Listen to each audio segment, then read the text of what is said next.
भारतीय स्वातंत्र्य दिनाच्या 78व्या वर्धापन दिनानिमित्त जिल्हाधिकारी कार्यालय परिसरात पालकमंत्री संजय राठोड यांच्या हस्ते ध्वजारोहणाचा शासकीय सोहळा पार पडला। ध्वजारोहणानंतर राष्ट्रीय गीताचे गायन झाले। यावेळी जिल्हाधिकारी डॉक्टर पंकज आशिया, सहाय्यक जिल्हाधिकारी नगीमा तिवारी, मुख्य कार्यकारी अधिकारी मंदार पत्की, जिल्हा पोलीस अधिकारी कुमार चिंता यांच्यासह अधिकारी, कर्मचारी, माजी स्वातंत्र्य सैनिक उपस्थित होते। यावेळी विविध क्षेत्रात उल्लेखनीय कामगिरी केलेल्या अधिकारी तसेच देशासाठी बलिदान देणाऱ्या जवानांच्या पत्नीचा गौरव करण्यात आला। यंदा जिल्ह्यात मोठ्या प्रमाणात अतिवृष्टी झाली आहे।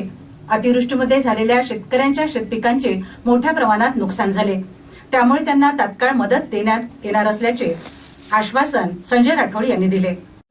गेल्या वर्षी काही वर्षात शेतकऱ्यांना विविध संकटाला समोर जावे लागत आहे। अशा वेळी त्यांच्या पाठीशी खंबीरपणे उभे राहण्याची भूमिका शासनाने घेतली आहे। मुख्यमंत्री बळीराजा मोफत वीज योजना शासनाने नुकतीच सुरू केली, ज्यामुळे कृषी पंपाचा वीज बिलावर होणाऱ्या खर्चापासून शेतकऱ्यांना दिलासा मिळणार आहे।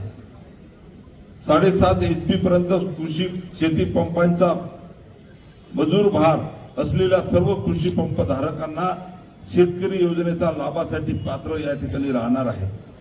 शेतकऱ्यांना उद्योजक बनवण्यासाठी केंद्र शासन प्रधानमंत्री सूक्ष्म अन्न प्रक्रिया उद्योग योजना राबविते। या योजनेअंतर्गत जिल्ह्याला 544 प्रकल्पांना मंजुरी देण्यात आली आहे। यापैकी 127 प्रकल्पांना अनुदान देखील वितरित करण्यात आलेले आहे। तुती, फळबाग आणि बांबू लागवड शेतकऱ्यांसाठी अत्यंत फायदेशीर आहे। जिल्ह्यात रोजगार हमी योजनेतून या लागवडीस आपण प्रोत्साहन देतो आहे।